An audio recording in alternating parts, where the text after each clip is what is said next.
ایک یہ کہتی ہیں کہ بعض اوقات بروسٹ وغیرہ منگایا جاتا ہے، جب اس کے وہ لیگ پیس کو ذرا اس کی بوٹیاں ہٹاتے ہیں تو اندر تھوڑا سا بلڈ سے نظر آتا ہے، تو کیا اس سے کھایا جا سکتا ہے کہ نہیں؟ دیکھیں جب جانور کو ذبح کر لیا جاتا ہے تو پھر اس کے گوشت میں جو تھوڑا بہت خون اگر نظر بھی آئے تو وہ بالکل پاک ہوتا ہے، اس سے کوئی مسئلہ نہیں ہے، آپ اسے کھا سکتے ہیں۔ ایک انہوں نے کہا کہ بعض لوگ وضو کرنے کے بعد عادی ہوتے ہیں، کوئی کھال وغیرہ چبا لی یا ناخن چبا لیا، تو اس سے کیا وضو پہ فرق پڑے گا؟ تو دیکھیں ایسا کرنا مکروہ ضرور ہے اور خلاف سنت ہے، لیکن اس سے وضو پہ کوئی فرق نہیں پڑے گا، وضو ان کا قائم ہی رہے گا۔ ایک یہ کہتی ہیں کہ یہ سنا ہے کہ جیسے میں نے بھی بتایا تھا کہ میدان عرفات میں حقوق اللہ میں کوتاہی معاف ہوتی ہے اور مزدلفہ میں حقوق العباد میں کوتاہی۔ تو بہن نے کہا کہ گویا کہ ان دو مقامات پر جانے سے تو انسان بالکل گناہوں سے پاک و صاف ہو گیا۔ اب کسی عالم دین نے ان کو یہ مسئلہ بیان کیا کہ جب رمی کی جاتی ہے، کنکری کو پتھر مارے جاتے، شیطان کو کنکری ماری جاتی ہے تو اس سے گناہ کبیرہ معاف ہوتے ہیں۔ تو ان کے پوچھنے کا کہنے کا مقصد یہ ہے کہ اگر پہلے سارے گناہ معاف ہو گئے تو اب کنکری سے کون سے گناہ معاف ہو رہے ہیں؟ دیکھیں اگر انہوں نے کہیں ایسی کوئی روایت پڑھی ہے، اس کا میں انکار بھی نہیں کر رہا ہوں، تو اس میں تطبیق ممکن ہے۔ گناہ انہی کے معاف ہوتے ہیں جن کا حج مقبول ہوتا ہے۔ یہ ہو سکتا ہے کہ کوئی میدان عرفات پہنچے، مزدلفہ پہنچے، لیکن اس کے گناہ معاف نہ ہوں، جیسے کوئی حرام پیسے سے حج کر رہا ہو تو، یا وہاں پر جا کر وہ بدنگاہی سے نہ بچ پائے،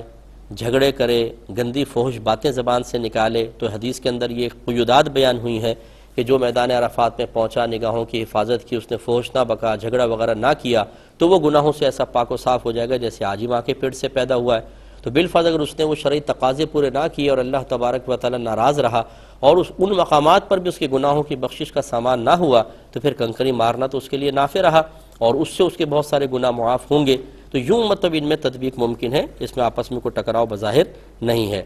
یہ کہتے ہیں کہ ایک شخص ہے، اس کو مہروں کی تکلیف ہے، وہ زیادہ دیر کھڑے نہیں ہو سکتا، پیشاب کے بھی وہ میڈیسنز وغیرہ یوز کرتا ہے، تو کبھی تو کموڈ یا چیئر وغیرہ استعمال کر لیتا ہے اور کبھی ایسی پرابلم ہوتی ہے کہ ان کو بھی استعمال نہیں کر سکتا، تو کیا وہ کھڑے ہو کر پیشاب کر سکتا ہے؟ اس طرح کی استنجا بھی ٹھیک ٹھاک کر لے، صحیح طریقے سے آلودہ نہ ہو، تو کیا اس کی اجازت ہے؟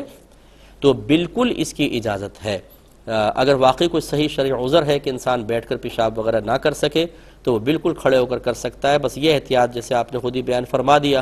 کہ یہ احتیاط ہونی چاہیے کہ کوئی قطرہ جسم پہ نہ لگے، چھینٹے جسم پر نہ آئیں، بڑی احتیاط کے ساتھ، اور پھر استنجا وغیرہ بھی صحیح طریقے سے انسان کر لے تو اس میں شرعاً کوئی حرج نہیں ہے۔ جیسے میں نے پہلے بھی آپ کو عرض کیا تھا کہ ہماری شریعت آسانی دیتی ہے، ہماری شریعت تنگی اور حرج میں مبتلا نہیں کرتی ہے، لہٰذا اس میں کوئی حرج نہیں ہے، وہ بالکل کھڑے ہو کر پیشاب کر سکتے ہیں۔ لیکن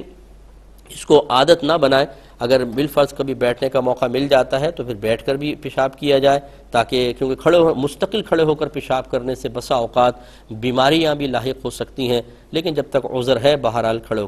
کر سکتے ہیں۔ ایک یہ کویسچن بہن نے کیا تھا کہ ہم اپنے بچوں کو عالم اور مفتی بنانا چاہتے ہیں، تو کس عمر سے ہم بچوں کو عالم اور مفتی بنانے کی طرف مائل کریں، اور دنیاوی پڑھائی کا کیا معاملہ ہوگا؟ دیکھیں مسئلہ یہ ہے جیسے کہ نبی کریم صلی اللہ علیہ وسلم نے ارشاد فرمایا کہ بچہ 7 برس کا ہو جائے تو اس کو نماز کا حکم دو، اور 10 برس کا ہو جائے تو اس کو مار کر نماز پڑھاؤ۔ تو اس سے یہ ظاہر ہوتا ہے کہ سرکار یہ چاہتے ہیں کہ 7 سال تک جب بچہ پہنچے تو نماز وغیرہ کے مسائل اس کو تھوڑے بہت آنے چاہیے، کم از کم نماز کا طریقہ، نماز میں کیا پڑھنا ہے اس کو سکھانا ہوگا، تبھی تو وہ نماز ادا کرے گا۔ اور 10 برس کا ہو جائے تو مار کر نماز پڑھاؤ، اس کا مطلب ہے کہ 7 سے لے کر 10 تک کے سال کے اندر تو اسے یہ چیزیں سختی کے ساتھ سکھانی ہوں گی۔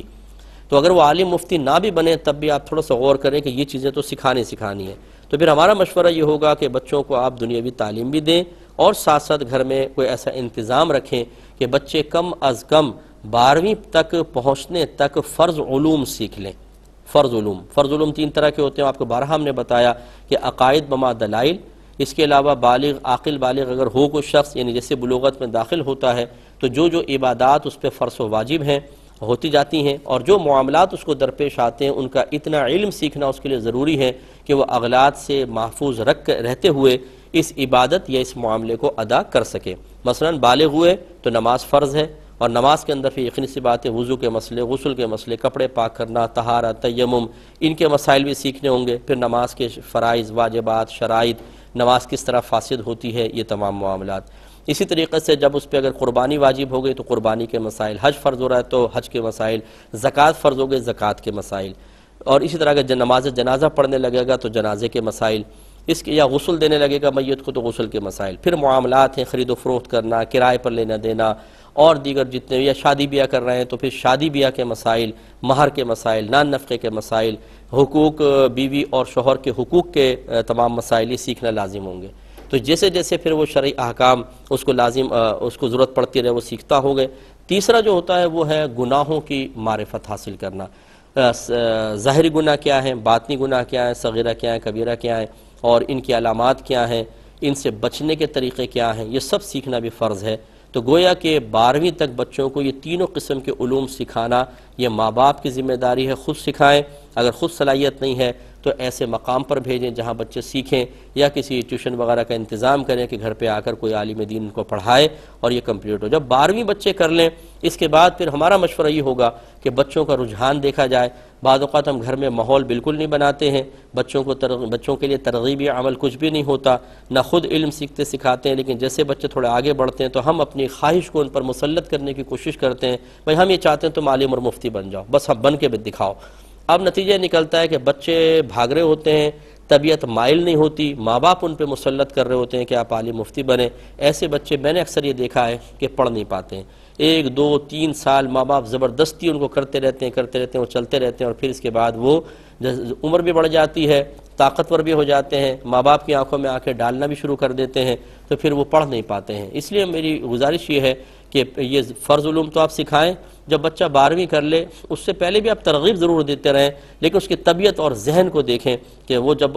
مکمل طور پہ مائل ہو تو پھر عالم اور مفتی بنانے کی طرف اس کو مائل کریں، یہ بہت ضروری ہے۔